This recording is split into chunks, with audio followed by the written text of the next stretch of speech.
Assalamualaikum warahmatullahi wabarakatuh dan salam sejahtera. Berita utama malam ini, sebuah premis makanan di ibu negara disyaki menggunakan bekalan daging yang tidak disembelih mengikut hukum syarak, sekaligus mencetuskan kebimbangan dalam kalangan pengguna Muslim.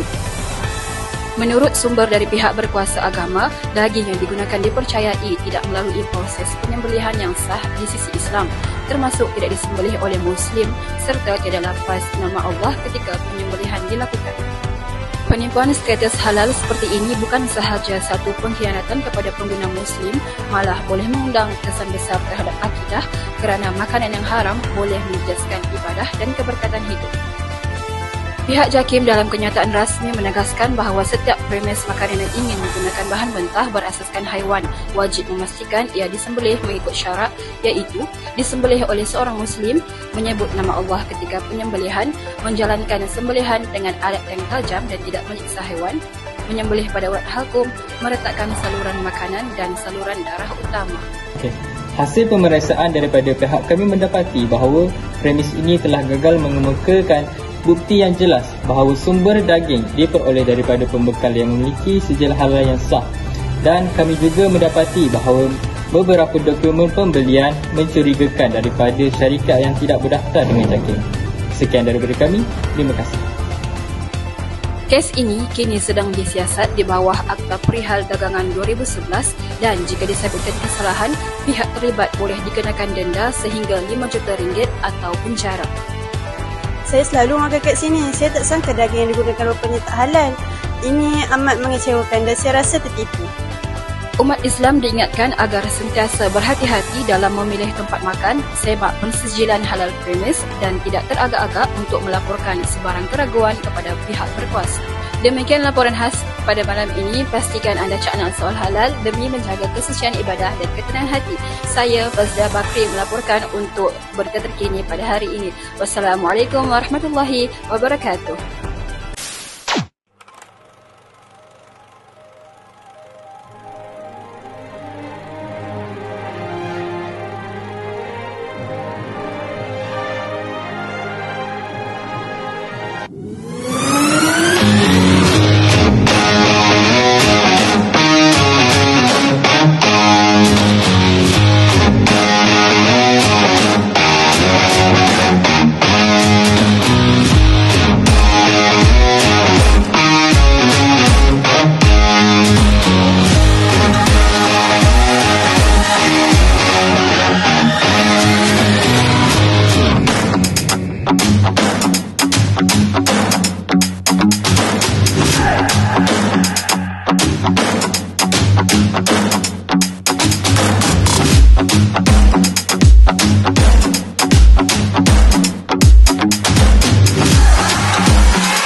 Asal kedai ni ramai sangat. Aku pun tak tahu kenapa ramai lagi. Mungkin sekejap ke? Ya, nak pergi cek tak? Boleh tak? Boleh. Boleh, jom.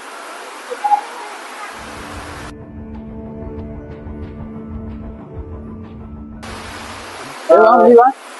Bang, ayam ni halal ke tak? Halal. Buat kena kenyang je kita bang. Oh ya ke? Tak ada lah. Sebab saya tengok kedai saya ternampak pula sikit halal. Halal bang. Halal. Oh, okey, tak apalah Tak apa, saya tengok dulu. Terima kasih. Assalamualaikum. Tuan. Kau pergi cek kat belakang jap. Tengok. Kalau ada orang.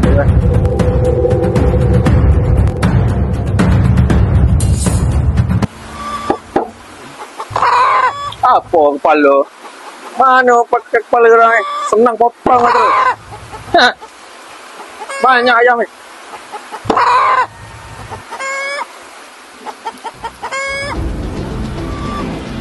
Oh, tak ni cara dia.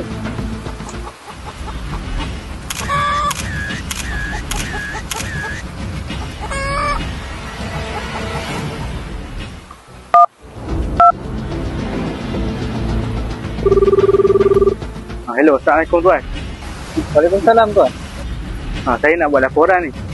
Ada satu kedai kat kafetaria ni, dia mencurigakan. Saya tengok cara penyembelihan dia tak ikut cara yang ditetapkan oleh syarak. Dia macam tak halal lah makanan yang dijual kepada pelanggan tu. Oh, baik tuan. Nanti saya akan buat. Baik. Oh, okey, baik tuan. Assalamualaikum. Terima kasih banyak.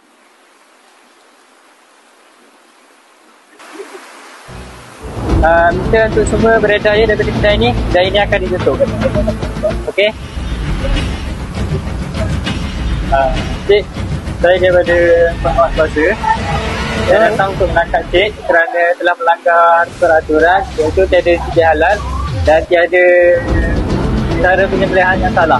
Boleh ikutkan tempat lain. Dan memang semua buat halal je. Maaf cik. Cik. Cik.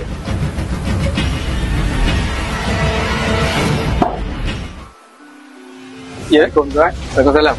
Sila ikut saya ya. Nak pergi ni? Tak apa, nanti saya akan terangkan. Mana boleh satu tuan? Tak apa, boleh. Asal macam ni pula? Boleh ikut je. Mana boleh tunjuk ni?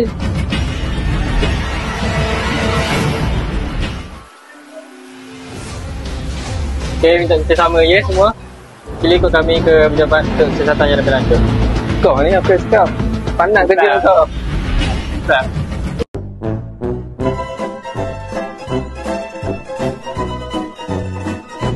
Dah tengok kan video yang kami tunjukkan tadi? Kesimpulannya, halal haram ni bukan sekadar ikut-ikutan, tapi cerminan kita sebagai umat Islam.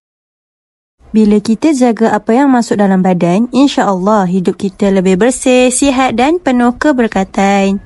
So, lepas ni, jangan lupa cek dulu label sebelum beli apa-apa, okey? Halal itu bukan sekadar logo, tapi amanah. Jumpa lagi dalam vlog seterusnya. Jaga diri, jaga iman dan jaga apa yang kita makan. Okay, pertama sekali, mengapakah penting untuk umat Islam memahami perbezaan antara makanan halal, haram dan syubhat? Okay, bismillahirrahmanirrahim. Bagi saya, kenapa penting untuk umat Islam memahami antara makanan halal, haram dan syubhat adalah sebab itu adalah tanggungjawab kita sebagai seorang Muslim. Sebab apa? Sebab makanan yang kita makan ni akan jadi darah daging kita. So, bila kita ambil makanan yang haram ataupun syubhat, dia akan efek kepada kita punya hati. So, hati akan jadi gelap. Jadi akan menyebabkan kita ni suka nak terima nasihat ataupun beribadah pada Allah lah. Itu pada pandangan saya yang pertama. So, kalau untuk makanan halal pula, seperti yang kita tahu, makanan halal ni makanan yang memberi manfaat dan tak memberi mudarat. Jadi itu pun penting juga untuk kesihatan badan kita. Okay, terima kasih. Untuk soalan kedua, boleh berbagi satu contoh makanan proses yang berpotensi mengandungi bahan haram atau syubhat? So, untuk makanan syubhat berpotensi untuk mengandungi makanan syubhat, bagi saya mungkin marshmallow lah.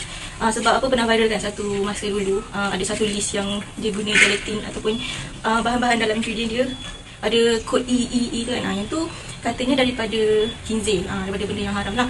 So daripada situ, tapi ada cok halal, tapi kita ragu-ragu, betul ke ada khinzir ni kan. Jadi bila kita ragu-ragu, dia akan jatuh pada syubhat. So makanan syubhat ni elok kita elakkan lah. So tu apa saja, marshmallow. Apakah yang dimasukkan pemakanan halal dan haram dalam Islam? Apa yang saya dah belajar, halal ni adalah perkara yang kita boleh buat. Kita harus boleh, dan benda tu tak dilarang oleh Allah lah. Manakala untuk haram pula adalah perkara yang dilarang oleh Allah untuk kita buat. Mana bahkan berdosa kat atas kita kalau kita buat benda yang dilarang oleh Allah.